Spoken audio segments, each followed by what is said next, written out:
Salve, salve investidores, tudo bem com vocês? Aqui é RN Investimento trazendo mais um vídeo e hoje nós vamos estar falando sobre o Banco do Brasil, analisando o resultado do segundo trimestre e vendo se o resultado foi bom e se ele é uma oportunidade ou não. Nós vamos estar analisando aí as suas ações ordinárias, que é a única que eles têm, a BBAS3. Às vezes de começar, não se esqueça de se inscrever para nos bater a meta de 500 inscritos até o final do ano. E também não esqueça de deixar um like e comentar o que vocês acham do Banco do Brasil ou se tem algum banco melhor na bolsa. Cotada a R$ 47,35, com dividend yield de 9,44%, com valor pago de R$ 4,53, com uma valorização nos últimos 12 meses de 24%. É um banco que subiu muito nesses últimos meses aí, anos.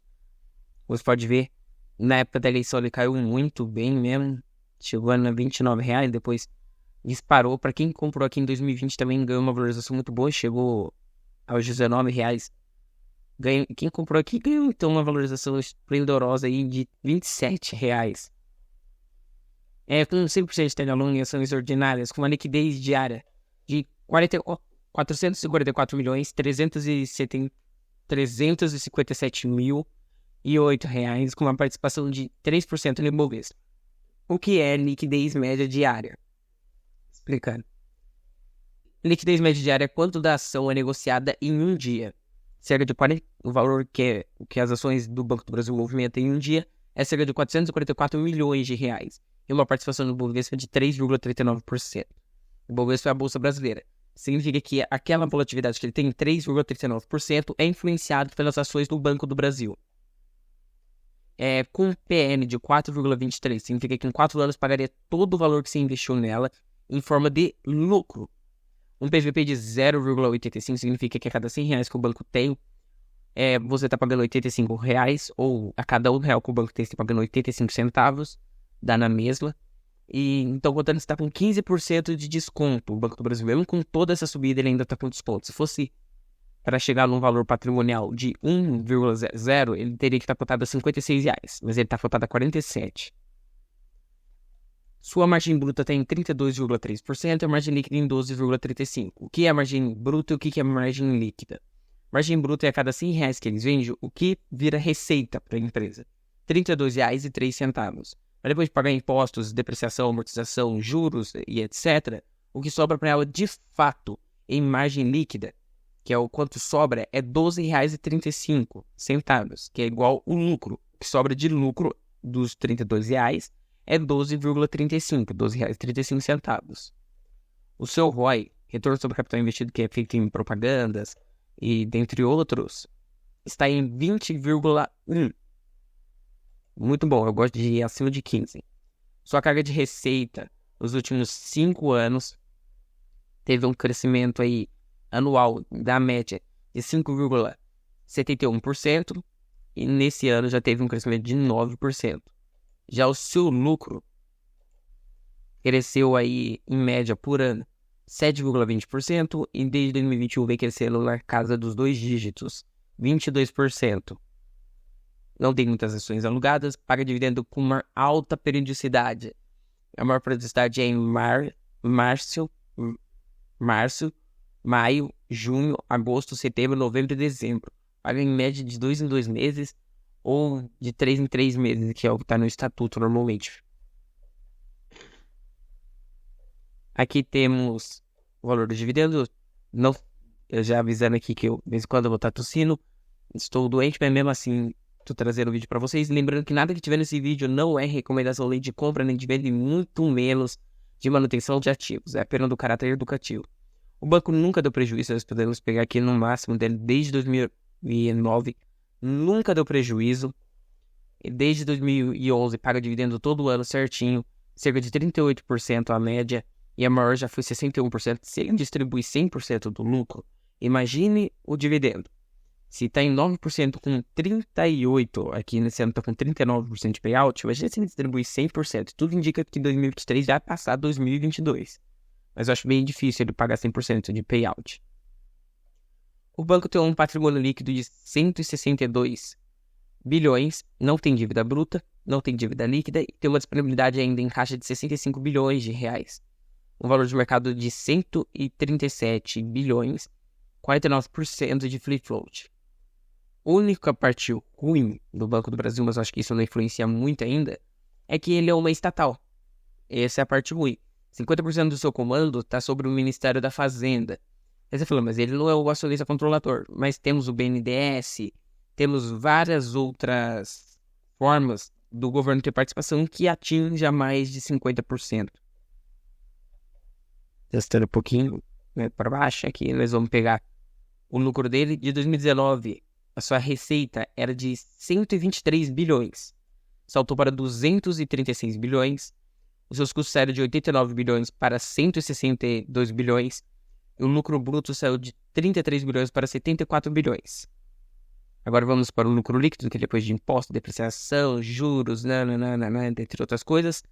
O que, de fato, era em 2019, era 18 bilhões em lucro. Saltou para 29 bilhões. Se nós formos pegar aqui seu fluxo de caixa livre, era de 27 bilhões e não temos resultados. Então vamos estar analisando o segundo trimestre do Banco do Brasil. Vamos estar abrindo aqui maiorzão. Aí. Aqui a gente conseguimos ver o lucro líquido ajustado do banco na comparação. No primeiro semestre de 2022, o lucro dele tinha sido de 14,5 bilhões. E nesse ano já está em 17,3 bilhões. O que é o semestre? É os 6 meses. Conta de 6 em 6 meses. Então, significa que já passou, teve um crescimento de 19% em comparação com o menos tempo do ano passado. 42,9 bilhões em valor adicionado à sociedade. 15% a mais do que no semestre passado. O crédito com qualidade. Aí a gente vê a carteira de crédito ampliada do Banco do Brasil, que em junho de 2022 era de 919 bilhões e saltou para mais de 1 trilhão, pra vocês terem noção, mais de 1 trilhão de reais nesse ano. Um crescimento de nada mais, nada menos que 13%. A gente vê o crédito consignado, um crescimento de 11,9%, mais de 1 milhão de clientes beneficiados, a melhor experiência do mercado de contratação em 3 cliques. Crédito para micro e pequenos empreendedores, que é os MEIs, que é crescimento de 21,8%, mais de 180 mil micro e pequenas empresas beneficiadas. Passei demais. Crédito para mulher empreendedora. Esse aqui é um crédito fornecido especialmente para mulheres empreendedoras, que está na casa de 17 bilhões de reais, um crescimento de 20%. E o programa de exportação, que está com 1.200 empresas inscritas, mais de 170 associados prestadas. Assessorias prestadas, desculpa. O agronegócio. Agora nós vamos estar falando um pouco sobre um dos pontos principais, a maior força do Banco do Brasil, uma das maiores forças dele. A carteira do agronegócio, que é uma das coisas que ajudou o Banco do Brasil a não sentir tanto o impacto americano. A carteira de agro era de 262 bilhões de reais em junho de 2022. Em junho de 2023 já é mais 321 bilhões de reais, um crescimento de 22,7% na comparação anual. O Plano Safra 2023-2024 já tem 240 bilhões de reais, o maior na história do Banco do Brasil e do Brasil. 21 bilhões desembolsado em junho de 2022, 60% do Profit and Pro-Up. Pra vocês terem noção, o crédito, como você pode ver, qualquer tipo de crédito do Banco do Brasil vem crescendo muito, principalmente o agro, que é um dos pontos que eu mais gosto, porque é literalmente o que o Brasil é, o que faz o Brasil se mover. Então, carteira de crédito crescer 22% dá uma confiança a mais no banco. E lembrando que 44%, aqui está até mostrando, 44% da carteira do agro é sustentável. E aqui, ó, Banco do Brasil, o banco mais sustentável do mundo. Também temos aí um programa desenvolvido pelo governo federal, o Desenrola Brasil, que o Banco do Brasil aprendeu de Desenrola BB. desculpa aí, soluções de renegociação de dívidas. O que é o Desenrola? Para quem não está sabendo, o Desenrola é um programa criado pelo governo federal para começar a ajudar a desnegativar a população brasileira para reestimular o consumo no país. Foram renegociados só no Banco do Brasil 4,4 bilhões de reais. 725 milhões renegociado na faixa 2. Daí tivemos soluções personalizadas, inteligência analíticas, redes de agências parceiras, renegociações digitais através de internet, aplicativo do BB, WhatsApp da BB e central de atendimentos do BB.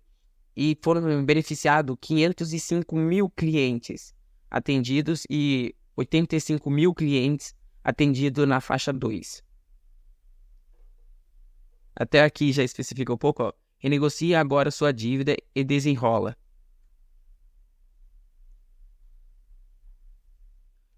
O Banco do Brasil também está se atualizando na tecnologia. Aqui está até escrito, ó, uso de dados e IA construindo um Banco do Brasil para cada cliente. Para quem não sabe, o Banco do Brasil tem uma estratégia que é criar como se fosse um banco para cada cliente, atendendo às necessidades daquele próprio cliente. Aí temos a portabilidade de crédito Open Financeira no app, é o CRM em nuvem, evolução da Omnichannel, Minhas Finanças no WhatsApp, então agora você consegue conversar com o Banco do Brasil, resolver partes das suas finanças com o WhatsApp, e plataforma especializada de investimento, com portfólio de investimentos do Banco do Brasil. Avança nas atuações sustentáveis. A carteira de negócios sustentável. A carteira de negócios sustentável do Banco do Brasil já conta com mais de 321,6 milhões de reais. A empresa vem mostrando um bom crescimento, compromisso para o futuro até 2030, 30 milhões em crédito para energias renováveis, 20 bilhões em crédito para agricultura sustentável e 500 bilhões na carteira de negócios sustentáveis. Para quem não sabe, até 2030 o Banco do Brasil assumiu um pacto de aumentar alguns investimentos, como nós falamos aqui, vão ser direcionados até 2030. 30 bilhões de reais para projetos de energia renováveis, mais de 20 bilhões de reais para o agronegócio, mais de 200 bilhões de reais para o agronegócio sustentável e mais de 500 bilhões de reais para negócios sustentáveis. É o Pacto Global da ONU.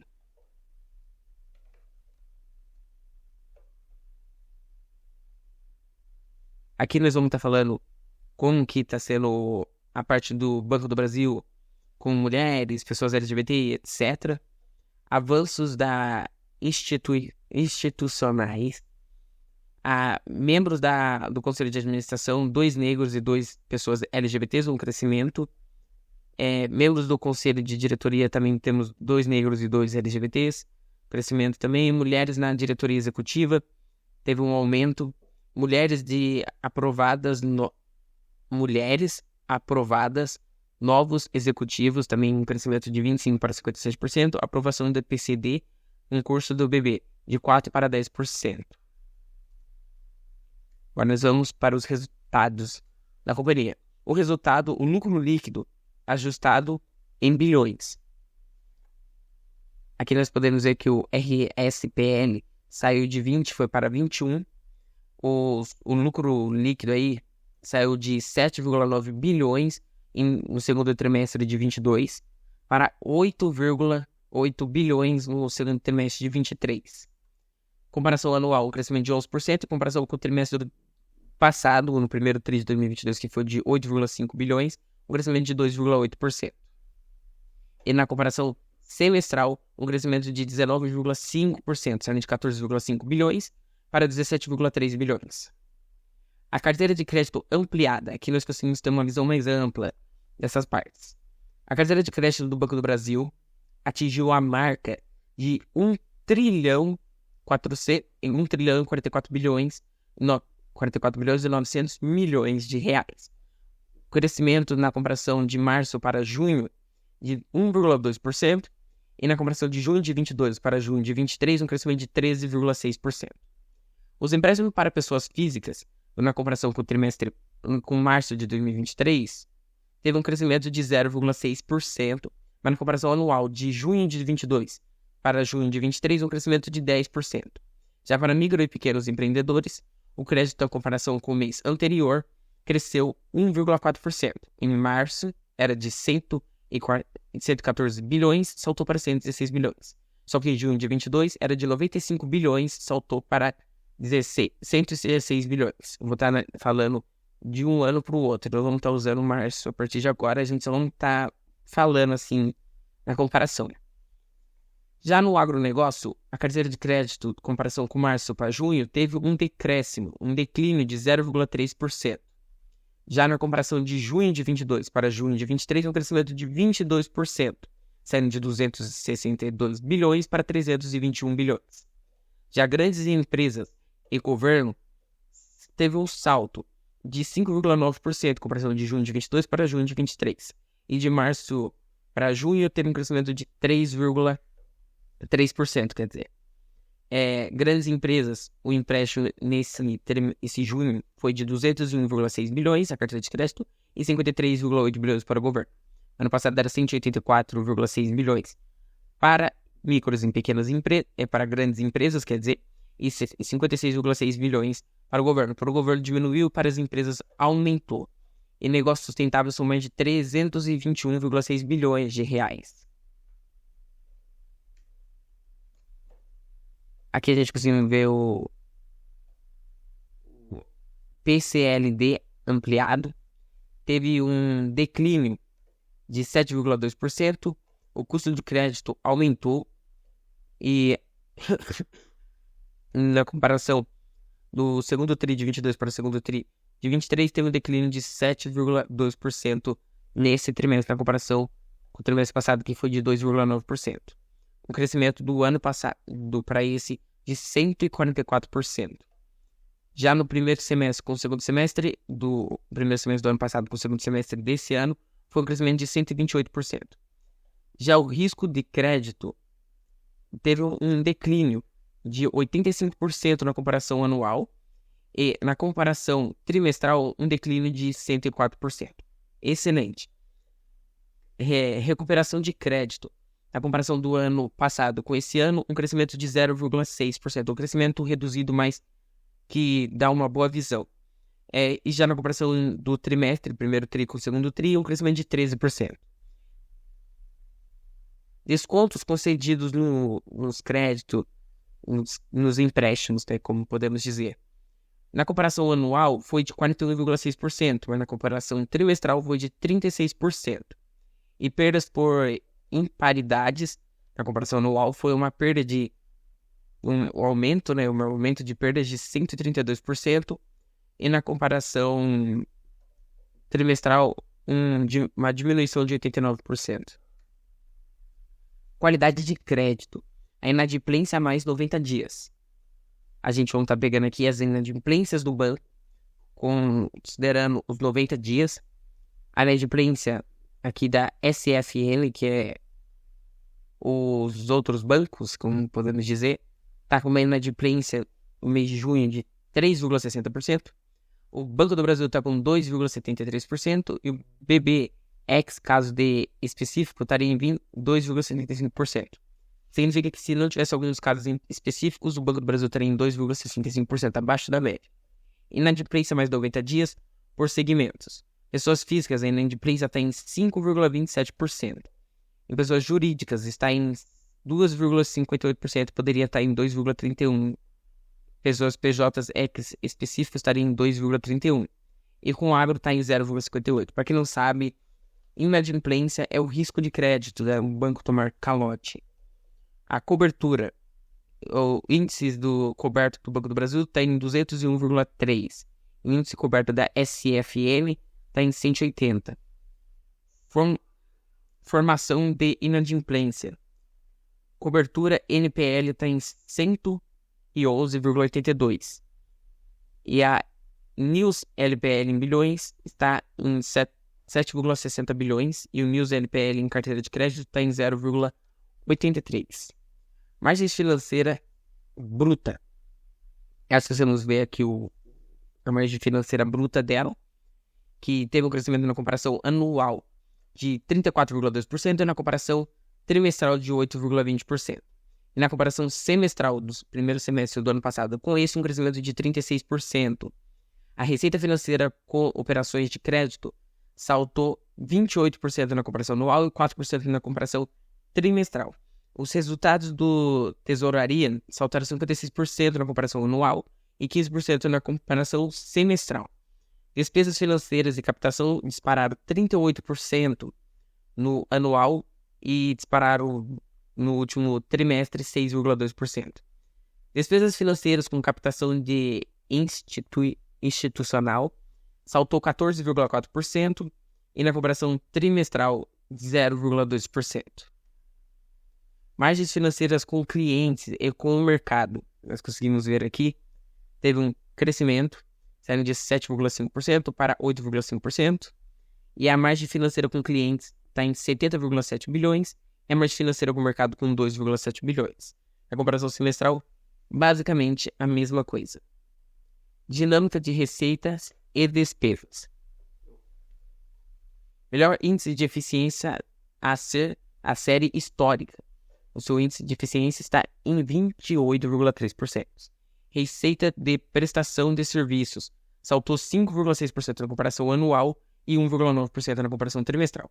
E 6,8% na comparação semestral.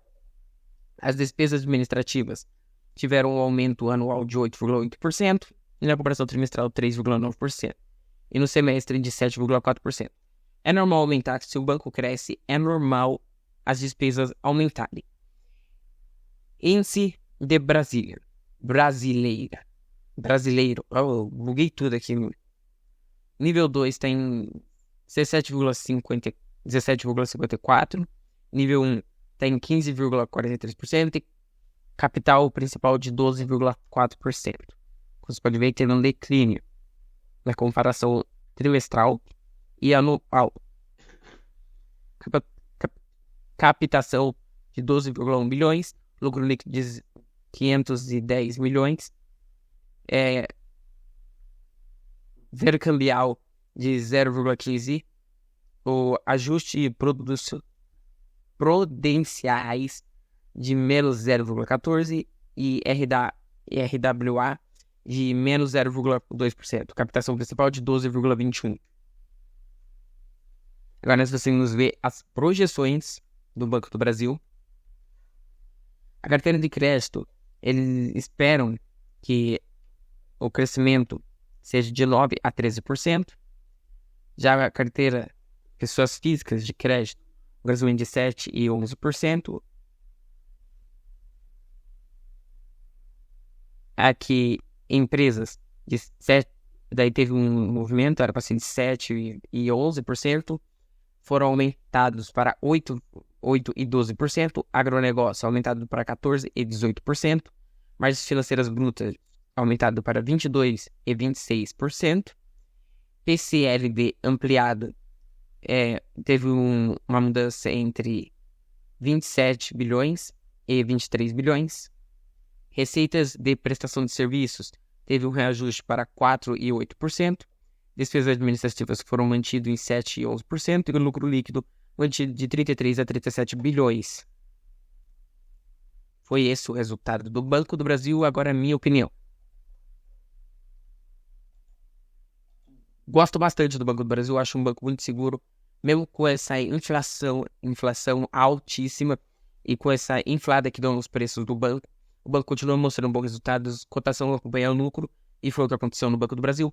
Eu vejo ele ainda como uma possível oportunidade de que gostaria que ela chegasse a R$45. Se ele chegar, eu comprarei mais.